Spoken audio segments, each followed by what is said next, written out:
guys, one of the things I see a lot posted on Reddit on our HVAC is how much is everybody getting paid? Which should really be a personal thing. You shouldn't share with everybody how much you get paid. But on Reddit, it's pretty anonymous. I mean, I'm not anonymous. I have my screen name is JeffsHVACAdventures, but I don't weigh in on those subjects usually.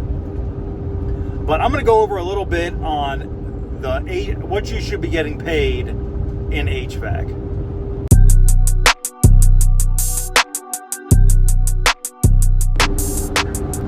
All right, guys. So what should we be getting paid when we do HVAC work? And it's quite simple. You'll get paid what you're worth. When you first start out in this business, it is not uncommon to make $16, $17 an hour. When I started way back in 2002, I made $8 an hour. You're going to make close to minimum wage as a helper. Now, you might find a shop that might have a good end where you might get 18 or 20, but chances are you're going to be bottom of the barrel, making bottom of the barrel money. Now, as you move up, after your first year, you might get closer to 18. After the second year, you could be in the low 20s. And then in the third year, you should be moving up gradually. In your first few years as an HVAC tech, you should level up pretty quickly as far as pay goes. As long as you're steadily learning and you're steadily adding to your repertoire. Now, if you're just content with being a helper, then you're probably always going to get helper money. But if you want to level yourself up, you want to, go up the ranks, then chances are you're going to move up the ranks fast. Now, I can only speak in my area, which is in Maryland, on the east coast of Maryland. And first year apprentices are going to make under $20 an hour. After the year or two, you should be in the lower 20s, and then hopefully by year 5 you could be around the $30 mark.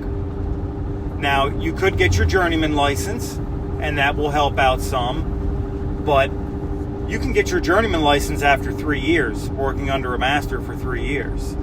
That doesn't mean that you're an experienced technician. You could just be a 3-year journeyman, or journeyman with 3 years of experience, which getting that certification will certainly help you as far as a money standpoint, but that doesn't give you any more experience.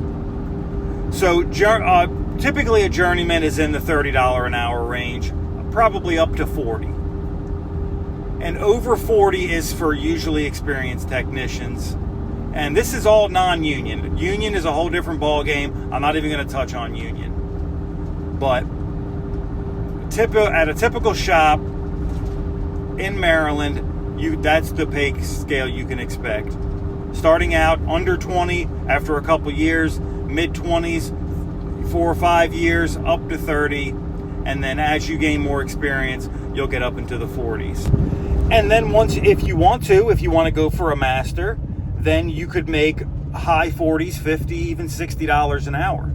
So I'm not going to say the sky's the limit in HVAC, because it's really not. But you can make a very decent wage in HVAC.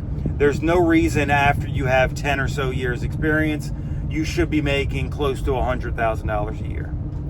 You could get in with a shop that works on commission base and make even more.